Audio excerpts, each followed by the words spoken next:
ချစ်သောအမလီမင်းလိုအပ်တဲ့အချိန်ကိုယ့်ကိုခေါ်ပါလိုမခေါ်တဲ့ဆက်ဆံရေးကိုတော့ရင်ခုန်မိတော့ပဲတစ်ချိန်ကလိုသုံးဖြစ်ခဲ့ရတာမဆန်းပါဘူးဒီလိုပဲတစ်ခါတလေစိတ်နာကျင်အောင်စောင့်ကြည့်ရတာပေါ့တတိယချင်းဟာငါခုန်ချခဲ့တဲ့ကြောက်ကမ်းပါပဲအမလီနေမရှိတော့တဲ့မြို့ကလေးကိုခရီးထွက်ဖူးတယ်မြို့လေးကဘာမှမပြောင်းလဲဘူးအရင်အတိုင်းညှို့မိုင်းမှန်အယောင်တွေနဲ့ကောင်းကင်မှာမိခိုးငှက်ကလေးတွေပြန်တန်းဆဲပဲရန်ကင်းစင်နာရှိရောင်ပေးပေး9ယောက်ဖြစ်တယ်လက်ကဝတ်မှာမရှိတော့တဲ့နာရီလေးကိုအမှတ်မတင်ငေးကြည့်မိတယ်လို့မျိုးလမ်းကူးလာတဲ့လူတွေကိုငေးနေမိတယ်ငါတွေးမိပါတယ်မြို့ကလေးမှာငါမရှိတော့ဟာရောနေလွမ်းနေမလားလို့လူတွေရဲ့မှတ်ဉာဏ်ဟာနောက်ဆုံးတွေ့ခဲ့ကြတဲ့အချိန်မှာရပ်တန့်သွားတယ်တဲ့အမလီငါလက်ဖမိုးပေါ်နှင်းမျက်ရည်စားတွေကြားခဲ့တာငါမှတ်မိတာပေါ့အဲ့ဒီတုန်းကမနှက်ဖြန်ကိုတို့လက်ထက်ကြမယ်လို့ပြောခဲ့တယ်နော်ကြီးရမောရပါတယ်အမလီရဲ့ကြီးစရာမောစရာပါပဲအဲ့လိုပြောပြီးကတည်းကဝေးလိုက်ရတာနင်ကလည်းနေ့အမျိုးသားကိုချစ်တဲ့အကြောင်းပြောထွက်နိုင်တဲ့အထိငါကလည်းနေ့အကြောင်းတွေကိုတွေးပြီးအခြားမိန်းမတစ်ယောက်ရဲ့နှကန်းကိုနမ်းနိုင်တဲ့အထိအခုနင်မရှိတော့တဲ့မြို့လေးကိုငါရောက်နေတဲ့အမလီ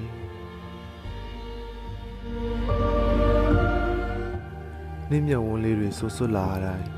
နင်နှကန်းလေးတွေနှွေးနေတတ်တာတတိရတဲ့အမလီရင်ထဲမှာဘယ်တော့မှဝေးဘူးလို့လဲမင်းမျိုးသားကိုမင်းချစ်သွားမှာပါလို့ပြောရင်ငါငိုဘူးတယ်တတိယရင်နံပါတ်1ကိုနှိပ်ပါ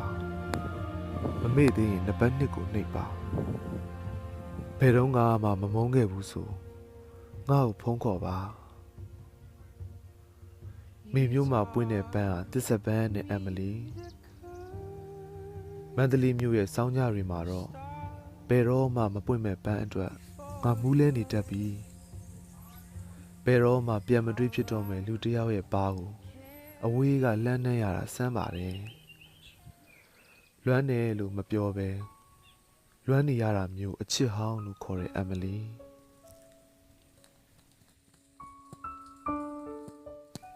ရီစားဟောင်းတဲ့နင့်ကိုငါရီစားဟောင်းပါတယ်အမလီရဲ့ငါမှအထိတ်တလန့်ပါပဲရင်ထဲကဂန်းကော်ပန်းတွေအခုထိမကြွေသေးတာသူတို့သိရင်ကောင်းမယ်အိမ်ရှိကဗရောက်ပင်ကြီးကိုမျက်နှာချင်းမဆိုင်ရဲဘူးအမလီရဲ့ငါတို့အတူထိုင်ငေးနေကြဝရန်တာလေးကနေကြီးလိုက်တိုင်း तू ကငါ့ကိုမေးတယ်နောင်တတရားဟာကိုလွတ်ထွက်သွားတဲ့ယထာတစင်းရဲ့မိခိုးငွေတွေကိုစိတ်နဲ့လှမ်းဖက်ရတယ်လို့မျိုးလားတဲ့စိတ်ပြက်ညင်းငွေစွာလက်အိတ်ချလိုက်တော့ကောင်းကင်မှာနှက်ဖွက်ထားတဲ့တိမ်တွေညဝန်းနဲ့ရေးတဲ့ကြပြတွေကိုဘယ်သူမှနားလည်မပေးကြပါဘူးကွယ်အချစ်ဟာတစ်ပင်တစ်ပင်ဆိုအလွမ်းဟာရွက်ကြွေတွေပဲအမလီဘယ်တော့မှငကိုအတိုင်းပြန်မဖြစ်တော့မှတိတိကြီးနဲ့လေ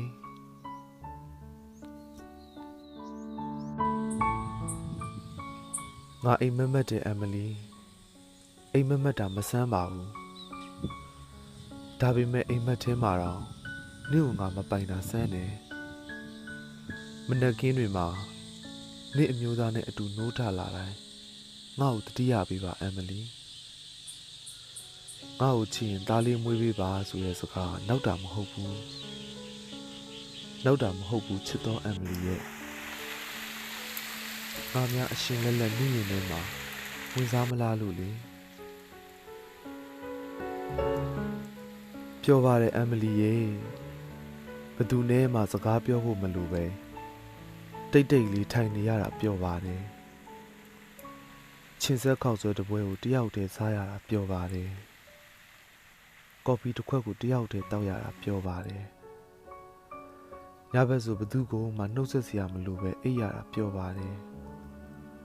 စီဂရက်တွေအတားအဆီးမရှိတောက်ရတာပျော်ပါတယ် ဒုတိယလူသချင်းကိုနားထောင်ရတာပြောပါတယ်ကိုယ်တည်တွင်ကိုမြင့်မြတ်နုံနုံတူးနေရတာပြောပါတယ်အင်္ဂလိပ်ရဲ့ငါအခုချက်ချင်းလဲတည်ပြီးနင့်ဘယ်ဘက်ပခုံးပေါ်တက်တူးလေးများဝင်စားမလားနင့်ကိုယ်တိုင်မွေးတဲ့နင့်သားလေးများဝင်စားမလားငါတည်တွင်ကတူးရတာချမ်းမြေ့လာပါတယ်အမလီရဲ့ကိုပခုံးကိုကိုက်နေတဲ့ချင်းနှကောင်ကိုမရိုက်အားသေးတယ်လို့မျိုးတတိယစိတ်ဟာတဆစ်စစ်ပေါ်အမလီရဲ့တန်တရားတတောက်မှာကိုစောင့်နေမှာပေါ့တတူးစင်တူထိုးဖို့အော်စတာဖနက်လေးစင်တူစီးဖို့ကော်ပီတစ်ခွက်နဲ့တိတ်တိတ်လေးထိုင်စူပါနက်ထရယ်ဇလန်တွေအတူတူကြည့်ဖို့စာအုပ်တုပ်ကိုအတူတူဖတ်ရင်မင်းပါလေးကိုဖြက်ကနေလမ်းလိုက်ဖို့ကိုစောင့်နေမှာပေါ့မင်းအတွက်နောက်ဆုံးဆိုတဲ့ကြပြလေးမှာအဆုံးသက်မရှိကြောင်းပြောပြဖို့ကိုဖွဲ့တဲ့အလွမ်းတေးတွေမှာမင်းပခုံးပေါ်လာနားမယ်ချစ်စရာလိပ်ပြလေးတွေပါကြောင်းပြောပြမလို့ကိုကျင်နာရတဲ့ဖြားနာနေသောကန်းကော်ပွင့်လေးဟာမင်းဖြစ်ကြောင်းပြောပြဖို့တန်တရားတတောက်မှာကိုတိတ်တိတ်လေးစောင့်နေမှာပေါ့ကွယ်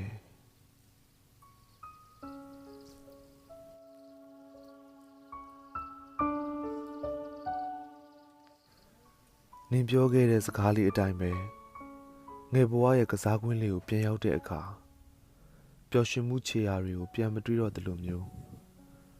အတိတ်ဟာတူးတိုင်းနဲ့တဲ့စိတ်တွေတွင်မို့အမလီရဲ့နင်ဘယ်တော့မှပြန်မလာတော့မဲ့မြေမှာငါနိုင်ငံကိုအခိုင်အမာတည်ထောင်နေရတာမောတယ်ကျင်းပြောသလိုပဲမနက်ခင်းတိုင်းမှာမျောလင်းချက်အမားတွေနဲ့မနှိုးထချင်တော့ဘူးကို့အကြောင်းကိုကောင်းကောင်းမမှတ်မိတော့တဲ့မိမတစ်ယောက်ကိုလည်းလွမ်းမနေချင်တော့ဘူးညနေခင်းတွေဆိုကိုဆိုင်ကယ်တစ်စီးနဲ့ကျုံးပေးရောက်ဖြစ်တယ်တိမ်တွေဆိုတာအရန်လာတာပဲလွမ်းတဲ့စိတ်နဲ့အိတ်မနေပါနဲ့တော့လို့ပြန်လွှားငှက်ကလေးတွေကပြောတယ်မန္တလေးမြို့ဟာအမှုပညာတက်လွှမ်းခြုံထားတဲ့ထင်ပါရဲ့ကိုဝင်ထိုင်မိတဲ့ရက်ဆိုင်မှာတီဝိုင်းကလေးကຫນွေဦးကန်းကောင်များနဲ့ကြိုးနေတယ်ကိုတစ်ခွက်ပြီးတစ်ခွက်မော့တယ်မူးမူးနဲ့လမ်းမယူကြည့်ရတာကြေကွဲစရာပါဘလက်လစ်ထဲကကောင်ကမင်းပါပြင်ပေါ်ကပကွက်လေးကအစမှတ်မိနေတတ်တာတိတ်တော့အရေးမပါပါဘူးအမလီယာ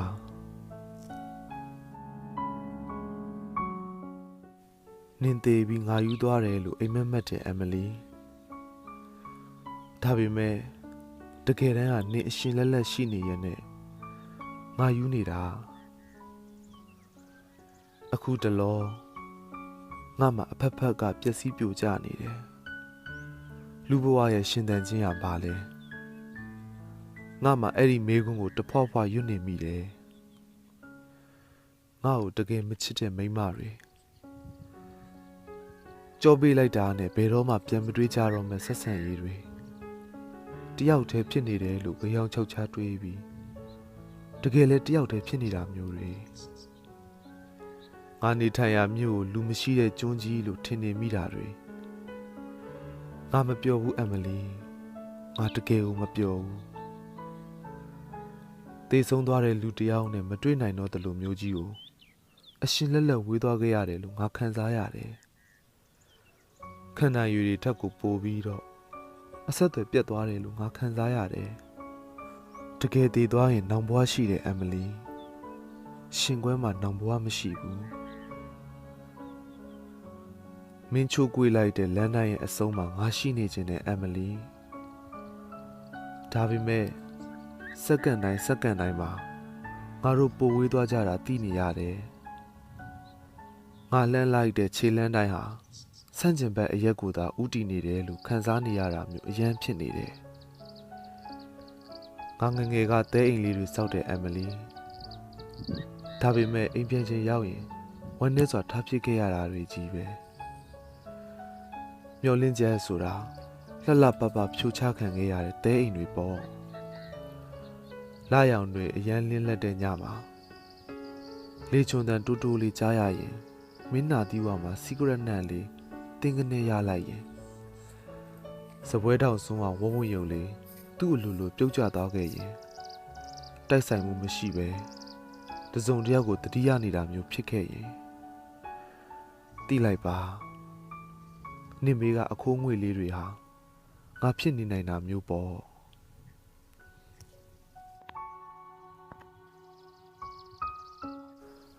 လေတွေအရန်ကိုပိုတိုက်လာတယ်နှင်းတွေအရန်ကိုပိုကျလာတယ်မဟာဝင်ကဘာဆန်ဆန်လောကရတယ်ငါတို့တွေတယောက်ကိုတယောက်ကြပြောက်တဲ့အခါအိမ်ရမဲ့ဂျစ်ပစီတယောက်ဟာနှင်းမိုးတွေအောက်မှာသူ့ခွေးကလေးကိုပွေးပိုက်ထားတဲ့အခါစွန့်ပစ်ခဲ့တာမဟုတ်ဘူးဆုံးရှုံးခဲ့တာပါလို့ငါတို့တွေပြောခွင့်မရှိတော့တဲ့အခါအချစ်ဆိုတာနှင်းစီပန်းတပွင့်မဟုတ်တော့ဘူးတယောက်တည်းရှောက်တဲ့လမ်းမများအပေါ်ကြည်နဲ့စွာကြောခင်းလိုက်ခြင်းပဲဖြစ်တယ်